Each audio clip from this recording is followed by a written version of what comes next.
ವಾರ್ತೆಯ ಮುಖ್ಯಾಂಶಗಳು. ಶಿರಸಿ ನಗರಸಭೆ ಮಾಜಿ ಅಧ್ಯಕ್ಷ ಶ್ರೀಕಾಂತ್ ತಾರಿಬಾಗಿಲು ವಿಧಿವಶ.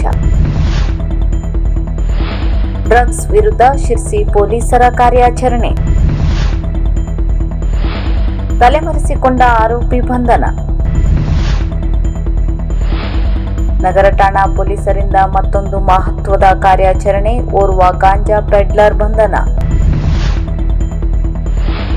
ಒಂದು ಕಡೆ ಗ್ಯಾರಂಟಿ ಯೋಜನೆ ಬಳಸಿಕೊಳ್ಳುತ್ತಾರೆ, ಇನ್ನೊಂದು ಕಡೆ ಅದೇ ಯೋಜನೆ ಬಗ್ಗೆ ತೆಗಳುತ್ತಾರೆ. ಇದು ಬಿಜೆಪಿಗರ ಮನಸ್ಥಿತಿ. ಸುಮಾ ಉಗ್ರಾಣ್ಕರ್.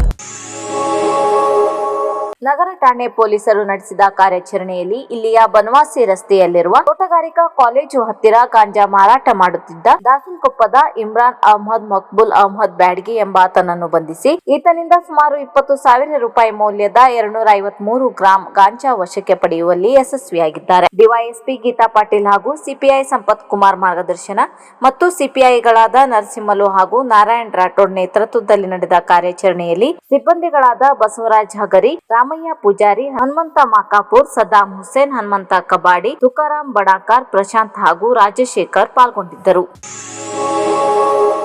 ನಗರ ಹಾಗೂ ಹೊಸ ಮಾರುಕಟ್ಟೆ ಪೊಲೀಸ್ ಠಾಣಾ ವ್ಯಾಪ್ತಿಯ ಎಲ್ಲಾ ಕೊರಿಯರ್ ಹಾಗೂ ಪೋಸ್ಟ್ ಆಫೀಸ್ ಹಾಗೂ ಅಂಗಡಿ ಮುಂಗಟ್ಟುಗಳನ್ನು ಮತ್ತು ಅತಿ ಹೆಚ್ಚು ಜನಸಂದಣಿ ಸೇರುವ ಸ್ಥಳಗಳನ್ನು ಡ್ರಗ್ಸ್ ಪತ್ತೆ ಮಾಡುವ ಡಾಗ್ ಸ್ಕ್ವಾಡ್ನಿಂದ ಪರಿಶೀಲಿಸಿ ಸಾರ್ವಜನಿಕರಲ್ಲಿ ಜಾಗೃತಿ ಮೂಡಿಸಲಾಯಿತು ಎಂದು ಪೊಲೀಸ್ ಪ್ರಕಟಣೆ ತಿಳಿಸಿದೆ.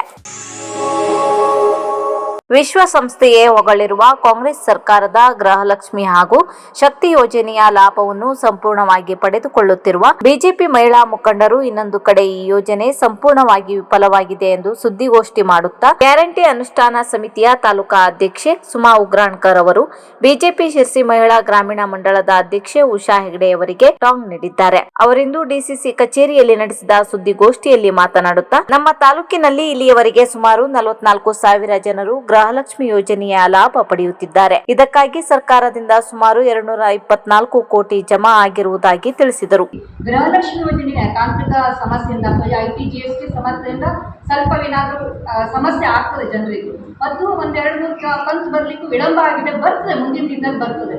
ಅದನ್ನೇ ನಿನ್ನೆ ಒಂದು ಪತ್ರಿಕಾಗೋಷ್ಠಿಯಲ್ಲಿ ಏನ್ ಹೇಳ್ತಿದ್ದಾರೆ ಅಂದ್ರೆ 5 ಗ್ಯಾರಂಟಿಯ ಯೋಜನೆಗಳು ಸಮರ್ಪಕವಾಗಿ ಆಗ್ತಾ ಇಲ್ಲ, ಯಾರು ಜನರು ತಗೋತಾ ಇಲ್ಲ ಅಂತ ಏನೇನೋ ಮಾತಾಡ್ತಾ ಇದ್ದಾರೆ.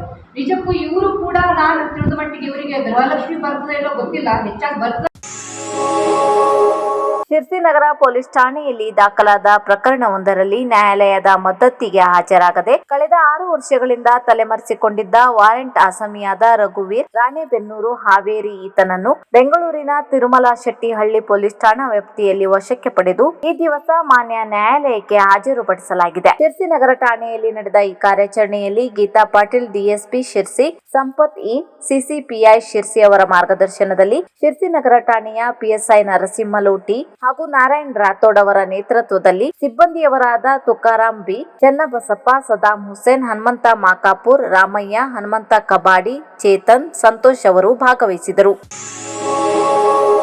ಶಿರಸಿ ನಗರಸಭೆಯ ಮಾಜಿ ಅಧ್ಯಕ್ಷರಾಗಿ ಜನಾನುರಾಗಿಯಾಗಿ ಸೇವೆ ಸಲ್ಲಿಸಿದ ಶ್ರೀಕಾಂತ್ ತಾರಿಬಾಗಿಲು ಇವರು ಇಂದು ನಿಧನ ಹೊಂದಿದರು. ಶ್ರೀಕಾಂತ್ ಅವರು ನಗರಸಭೆಗೆ ಸತತ 5 ಬಾರಿ ಸದಸ್ಯರಾಗಿ ಆಯ್ಕೆಯಾಗುವ ಮೂಲಕ ಹಲವಾರು ಅಭಿವೃದ್ಧಿ ಕಾರ್ಯಗಳನ್ನು ಮಾಡಿರುವುದನ್ನು ಇಲ್ಲಿ ಉಲ್ಲೇಖಿಸಬಹುದಾಗಿದೆ. ಅನುಭವಿ ನಗರಸಭೆ ಸದಸ್ಯರಾಗಿದ್ದ ಅವರು ತಮ್ಮ ಮತ್ಸದ್ದಿತನದ ಮಾತುಗಾರಿಕೆಯಿಂದಾಗಿ ನಗರಸಭೆಯ ಸಾಮಾನ್ಯ ಸಭೆಯ ಪಟುವಾಗಿ ಗುರುತಿಸಿಕೊಂಡಿದ್ದರು. ಕಾಂಗ್ರೆಸ್ ಪಕ್ಷದ ಬೆಳವಣಿಗೆಯಲ್ಲಿ ಸಂಪೂರ್ಣವಾಗಿ ತೊಡಗಿಸಿಕೊಂಡಿದ್ದ ಅವರು ನಗರದ 31 ವಾರ್ಡುಗಳಲ್ಲೂ ಯಾವುದೇ ತಾರತಮ್ಯ ಇಲ್ಲದೆ ಅಭಿವೃದ್ಧಿ ಕೆಲಸ ಮಾಡಿದ್ದಾರೆ. ಶ್ರೀಕಾಂತ್ ಅವರು ಕೆಲ ವರ್ಷಗಳಿಂದ ಅನಾರೋಗ್ಯದಿಂದ ಬಳಲುತ್ತಿದ್ದರು. ಇಂದು ಟಿಎಸ್ಎಸ್ ಆಸ್ಪತ್ರೆಯಲ್ಲಿ ನಿಧನ ಹೊಂದಿದರು. ಮೃತರು ಪತ್ನಿ, ಓರ್ವ ಪುತ್ರ ಮತ್ತು ಅಪಾರ ಸಂಖ್ಯೆಯಲ್ಲಿ ಬಂಧು ಮಿತ್ರರನ್ನು ಅಗಲಿದ್ದಾರೆ.